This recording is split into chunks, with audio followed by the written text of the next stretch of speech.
Hey, what's going on, everybody? Back again for Season 1, Episode 8, episode review, Twin Peaks. The official title of the episode, according to the Netflix site, is The Last Evening. So we've got quite a few stories that have been going on separately throughout the show, or kind of weaving together as we come to the finale of this season. We'll get some new information, some surprises, some confirmations of previous hunches, and so on and so forth. So let's waste no time and let's get started. So we start off at Dr. Jacoby's office. Donna and James break in, begin searching around, see that he's got a kind of a fetish for Hawaii and the tropical places of the world, and these little cocktail umbrellas that he's kept to commemorate events like the landing on the moon and so on and so forth. They find the coconut mentioned in Laura's tape and get the necklace and other tape that they're missing and head on out. Back at the park, Maddie's still hanging out and waiting for Donna and James to come back. Jacoby arrives, sees Laura, and is, kind of in shock. Doesn't know if he's seeing an apparition or not. But unfortunately for Dr. Jacoby, he is assaulted by a masked man who beats him senseless.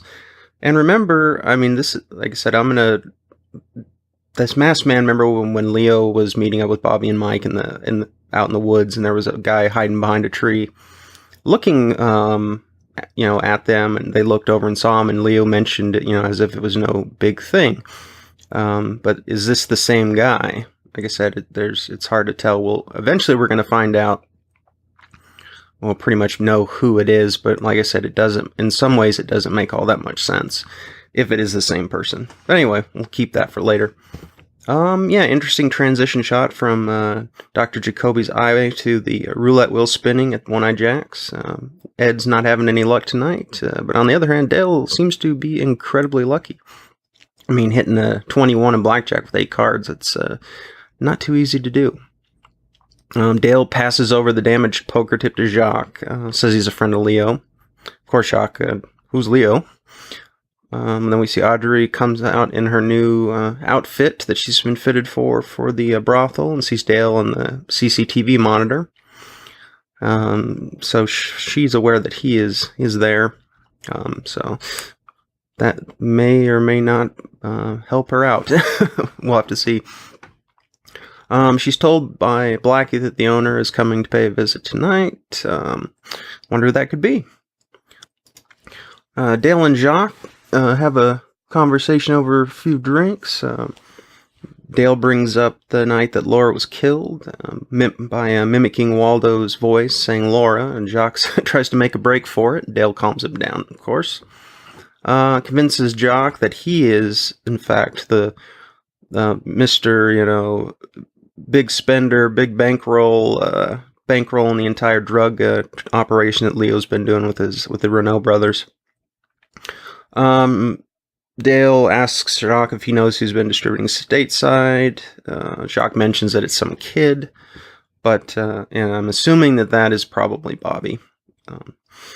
Dale offers Jacques a job, one-off, to get some of the product over the border. And Jacques is, of course, not going to question that. 10 grand, not a bad payday. Before leaving, Dale asks him about the poker chip in question. Jacques says that they were basically all partying. Laura was tied up at the point, apparently something she was into. Leah was, quote, doing a number on her. Take that for whatever you want to interpret it as. Bird landed on her shoulder and started pecking at it, so now we see where those wounds came from that we saw in the photograph. Laura's making a heck of a racket about the bird. Leo wants to shut her up, puts a chip in her mouth, and tells the bird to bite the bullet, apparently. So we can assume that Waldo bit off a chunk of that chip, and that's the story of the poker chip. Audrey is preparing to meet the owner in her little room there. Then we switch over to Shelley, who's at home washing her hair, and Leo arrives, and apparently he's got plans for her. And we are at the night of the planned mill fire, so Leo's been busy. We'll see what happens. We go back over to the stakeout point. Jacques is caught, not surprisingly, struggles with an officer and grabs a gun and is about to send Sheriff Truman to the big adios when Andy, or we call him Dirty Andy, who's obviously been practicing at the gun range, neutralizes the threat with one shot, and everybody's surprised. Andy seems like he's kind of a tough guy now, at least for that scene. So Jacques has been neutralized, so we've got him to question at our leisure. All right, we go back to Donna's house. The three of the compatriots, the junior detectives, as we say, Donna, James, and Maddie, are listening to the new tape. Laura says that James is sweet but dumb, and right now she can only take so much of sweet. She mentions a mystery man that jokingly says she might have tried that he might have tried to kill her, and then she got off on it. Given what Jacques mentions to Dale at the brothel, Leo fits this description. Remember, she's tied up with him. Jacoby identified his red Corvette in the previous episode when he tried to follow them, but lost them. And she mentions that sex is weird and that the guy can really light her F-I-R-E. Now remember that we have a mantra repeated a couple times in previous episodes: fire walk with me. Maybe they're related, maybe they're not. For James, he gets a bit of a revelation that Laura wasn't all that serious about the relationship, which is kind of a relief to him. If she was, at one point, it deteriorated quickly, without his knowledge, since she was probably keeping up appearances that everything was okay. If we remember that Bobby mentioned to Dr. Jacoby, it kept getting harder for her to come back up to the light after being drawn down into the darkness. So or at least James comes to the conclusion that Jacoby was trying to help Laura and he wasn't guilty of killing her. At least that's what we're going on for the moment. Though Donna does ask or wonder how he got the necklace, which I think is kind of a screw up as far as the writing goes, that I'll point out, because Sarah Palmer had a vision of the necklace, and the location of the necklace was in the coconut. So logically speaking, Donna should know the answer to this already of how he got it, because Jacoby's found the necklace. Sarah Palmer had a vision of him getting the necklace piece that they buried. So yeah, 2 and 2 together equals 4. So I'm not sure why Donna even mentioned that, unless they were trying to use it as a way to not completely absolve Jacoby of anything. But given his where he's at, his situation right now, he's definitely, I would say, off the list of possible suspects. Leo, the sociopath that he is, blames Shelley for everything, justifying killing her in the mill fire because she, quote unquote, broke his heart. What a nice guy, huh? Nadine, back there at the Hurleys, dresses up in her what seems to be some kind of Disney princess outfit look, and tries to OD on some pills. Apparently some people take being rejected for trying to get a patent harder than others. Back at the Martells, we see Josie paying Hank Jennings a good chunk of change. Apparently he was one of the main players in the demise of her late husband, Andrew Packard, in an apparent boating accident. He tries to hardball Josie for more money by explaining why exactly it was that he had to bite the bullet in due time. Was there for vehicular manslaughter, if I do recall. Freak accident apparently of hitting somebody on the side of the road or whatever. I can make a guess that this person was a witness of some kind, or something or other, that there was a reason why because it seems like it wasn't just an accident, that he was intentionally trying to kill the guy. So, I mean, he basically had to go to jail, instead of, turning a rat and exposing the whole thing. So that was the payoff was kind of for that having to be in jail for that long. In addition to what he took a part in when it came to Andrew Packard's death. She's stonewalls him, and then he slices open her thumb and his, presses them together to give her a bit of a little scare tactic there, saying they're partners for life in this criminal conspiracy of theirs. Over at the mill, Catherine's frantically looking around for the account ledger. Poor old Pete, he's a kind-hearted, nice guy, but he does not. I guess he puts up with a lot of crap and doesn't really mind, because Catherine's pretty much been a complete hell to live with their entire marriage. But he wants to help her out find the ledger anyway, because she's in trouble. So Pete's a bit naive. All right, we're over at the sheriff's office now. The boys are talking about the Jacques Renault incident and kind of building Andy up as this heroic figure. And Lucy gets all hot and bothered. And Andy thinks he's got it in the bag. He has a little smooching session with Lucy, and then she tells Andy that she is with child, which is the phone call she got that she wasn't all that excited about from the doctor from the previous episode. Andy is at a loss for words, and Lucy is not happy with his reaction, to say the least. He's like, I guess he's not... wasn't expecting to be told that he's the father of a child that is coming down in a few months. Bobby calls Lucy at the desk, pretending to be Leo, giving them a tip off about James Hurley being an easy rider, whatever that's supposed to mean. I guess the drug thing. And Lucy, of course, is too gullible to assume that this may be a crank call. Now we're at the hospital, and we're getting some, this is a good scene. We're getting some important information here, so this is definitely one of the better moments of clue revelations and reveals in the episode, which is the parts that I always like the most, because we're sticking with the main plot. Dale and Harry interrogate Jacques. Fills him in on a few important pieces of information. That Ronette and Laura had been up to the cabin multiple times, so they were familiar with the place, and that according to Jacques, they was no nuns, which we kind of gathered from Laura's behavior and Ronette's behavior. Apparently Laura was the one that wanted to do the Flesh World ads and talked Ronette into doing it. We find out that the blood that was all over Leo's shirt was from Jacques, who apparently was in a drunken disagreement with Leo, and Leo hit him over the head with a whiskey bottle.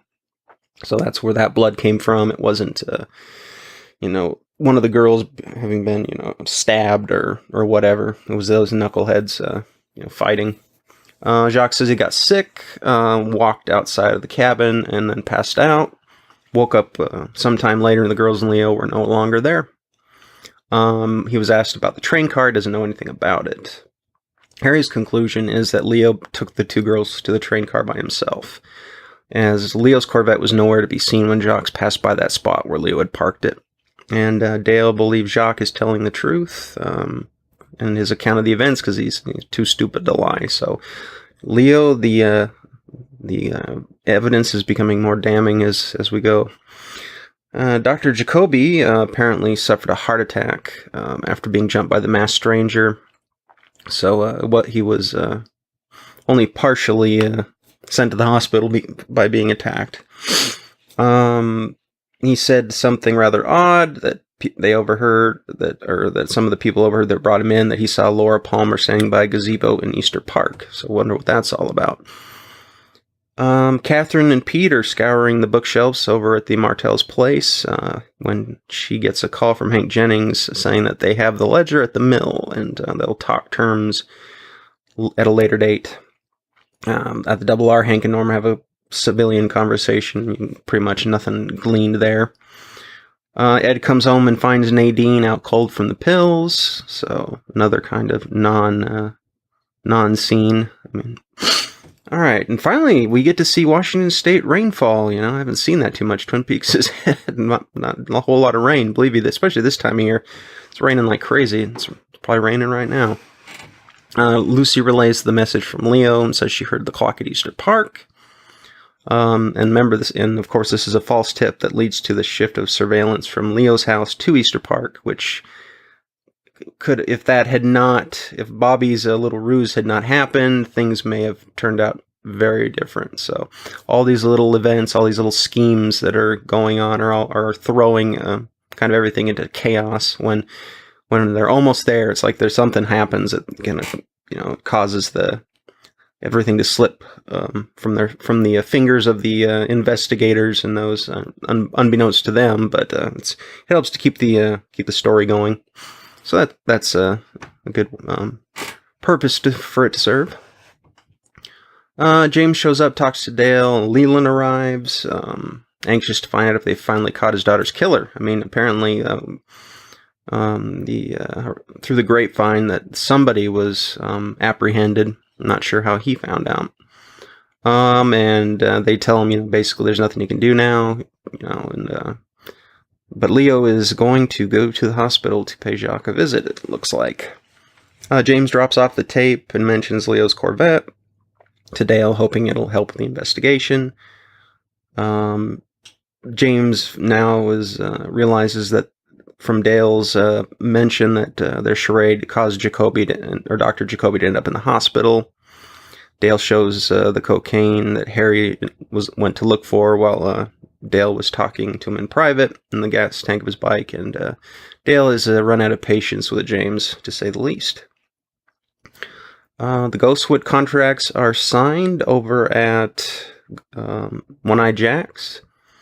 Ben gets a call from Hank Jennings thereafter and mentions he's going to pay Leo a visit. So we see that quite a few people are involved in this little small town conspiracy, and begs the question can anyone in Twin Peaks be trusted? Because it seems like the moment they're introduced, they get somebody knows them that knows somebody else. It's part of something, some undercurrent or plot that is going on behind the scenes. So yeah, all these people. I mean, Ben we knew was a scumbag, but now that he knows Hank and he's going to pull a double cross on Leo, it's pretty interesting. So yeah, not to delay that much further, Bobby shows up looking for Shelley. Leo confronts him. Bobby says he's there because he wants to tell Leo that the cops are looking for him. Of course, Leo knows that Bobby and Shelley are having an affair. So he decides that he's going to play Paul Bunyan and chop him up with an axe. Bobby's about to meet his end, and then a bullet fires through the window, nails Leo, and Leo collapses on the couch. Bobby takes a peek up, and lo and behold, that was Hank Jennings paying Leo a house call. And we watch as Leo is staring at the TV while, ironically, Montana is also shot by Chet on the soap opera Invitation to Love. So Leo's our main suspect right now, but he doesn't look like he's in very good shape. So we'll have to see how that plays out next season. Catherine shows up at the mill as the fire starts, apparently saving Shelley. But we don't see them escape the fire just yet, so their fate is not known one way or the other. Leland shows up at the hospital, trips the fire alarm, and then sneaks into Jacques' room, binds his free arm up, and then smothers him with a pillow. So apparently Leland went there to get revenge on the man that he believes murdered his daughter. So that is his frame of mind. We've seen that he's been pretty distraught lately, so taking that extreme measure is not too surprising. So apparently Jacques out of the picture now, so we won't be learning anything more from him. Pete arrives at the mill. One of the workers there says that they saw, not one of the workers, I'm sorry, the Pete sees Catherine's car, and then he goes in to save her heroically. Poor Pete. I mean, this gal's treated you like garbage. You still want to go risk your life and burn up in a fire to save her. I don't know. Some people, love is a strange thing, I guess. We're back at One-Eye Jack's, and Audrey's getting the Queen of Diamonds card she selected for herself, sewed to her outfit by, I don't know, Quasimodo or the Hunchback Spinster, or I don't know. kind of a weird character that they just threw in. It goes sneaking off when there's a sound of an approaching person. Audrey finds out to her horror and shock that it is Dear Daddy, Benjamin Horne. Apparently he's the owner of One-Eyed Jacks. And he's paying her a visit for a little bit of extracurricular activities. So, yeah, awkward is the word to use in this situation. Very, very awkward. All right, so we're going to wrap this up. We got Dale returns back to the Great Northern. He's ready to catch 40 winks after a good day's work. Goes into his room and finds a note on the floor. And I guess my special agent, I think, is what was written on it, which I'm sure was... we know who sent him a note under the door before, so we can probably assume it's from Audrey. A phone call is... delivered, rings, as you could say, and Dale picks up. Someone's on the line. We don't find out right away. Then there's a knock on the door. Dale puts the phone down, assuming that it's room service, and we hear that Andy is on the line, and he's trying to relay that they found Leo Johnson and that he's been shot.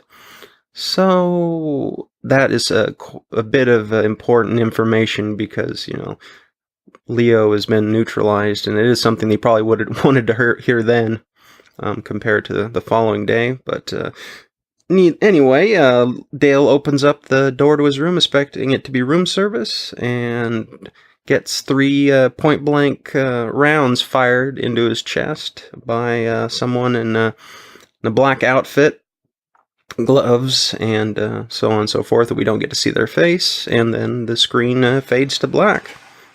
And that's our cliffhanger for season 1. What happened to Dale? Is he going to survive? Shot like that 3 times. Not looking too good. So yeah, that's season 1. Pretty cool so far. It's solid throughout. We're getting things narrowed down. We're getting some suspects eliminated from the list, like Jacques Renault, Dr. Jacoby, assumingly, though we still do have some others that are still in our sights, like Leo, though who knows what's going to happen to him. And we'll have to wait until the episode 1 of season 2, where we get to see the aftermath of the cliffhanger. So yeah, good stuff so far. I'm not sure, I can't remember exactly how many episodes into season 2 there are before the case is solved, but season 2 is not in its entirety the Laura Palmer case. It does wrap up in the beginning parts, so we're getting close. Still got some stuff to do as far as investigating goes and whatnot, and some surprises and turns along the way and twists, but we'll get there in due time. So yeah, until next time, everybody, take care, and I'll be back sometime next week with the review of Season 2, Episode 1. Take it easy.